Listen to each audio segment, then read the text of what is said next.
Salut tout le monde, j'espère que vous allez bien et aujourd'hui on se retrouve pour une recette ultra simple, celle des gnocchis. Je suis une amoureuse des pâtes, je pourrais en manger tous les jours et à toutes les sauces, mais il faut savoir être raisonnable. En plus les pâtes contiennent du gluten qui peut créer des troubles digestifs, des migraines et autres joyeusetés chez les personnes qui sont sensibles. Et si on veut se diriger vers des produits spécialisés sans gluten, c'est souvent très cher, alors voilà, faisons nous-mêmes nos pâtes. On va avoir besoin de seulement 2 ingrédients. Premièrement, on va utiliser des pommes de terre, il faut qu'elles soient adaptées à la préparation de purée, leur texture se prêtera mieux à cette recette, et comme variété, j'utilise des Césars. Ensuite, on va avoir besoin de farine sans gluten. La maïzena, ça marche très bien, mais ça a un petit goût un peu plus prononcé que la farine de riz. Mais en fait, vous pouvez utiliser la farine que vous voulez, gluten ou pas, c'est vous qui voyez.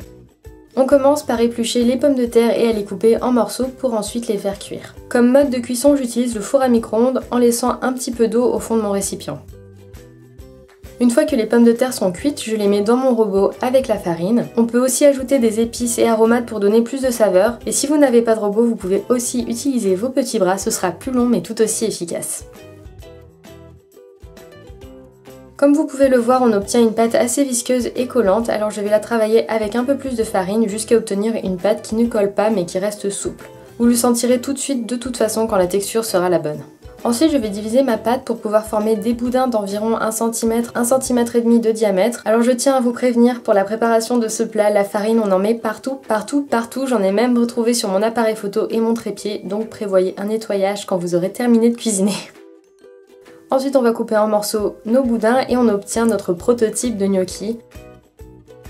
Et je termine en saupoudrant un peu plus de farine dessus pour éviter qu'ils ne collent. On peut très bien les mettre à cuire comme ça, mais on peut aussi leur donner leur forme caractéristique. Alors pour ça, on peut utiliser une fourchette, on va simplement faire rouler le bout de pâte dessus. Mais il existe un accessoire spécifique pour donner la forme au gnocchi, mais vu que j'en avais pas et que j'ai une petite âme de bricoleuse, j'en ai fabriqué un moi-même en collant des pics à brochettes en bois sur un tasseau. Ensuite, je l'ai recouvert de film alimentaire pour éviter de m'intoxiquer avec la colle ou autre substance nocive. Et ça marche très bien, je trouve que c'est beaucoup plus facile qu'avec la fourchette. On va pouvoir passer à la cuisson et on verse les gnocchis dans de l'eau bouillante et lorsqu'ils remontent à la surface, c'est qu'ils sont cuits. En général, en moins de 3 minutes, la cuisson est terminée.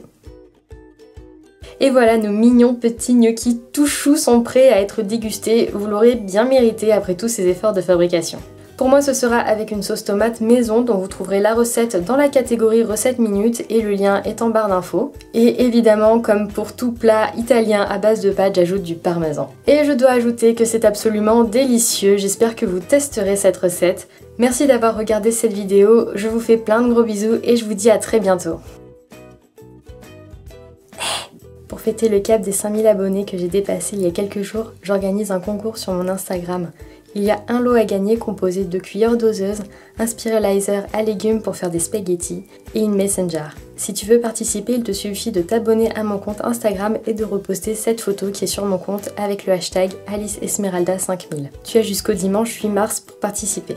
Merci encore d'être de plus en plus nombreux à me suivre et à me soutenir. Je vous embrasse tous très fort. Ciao!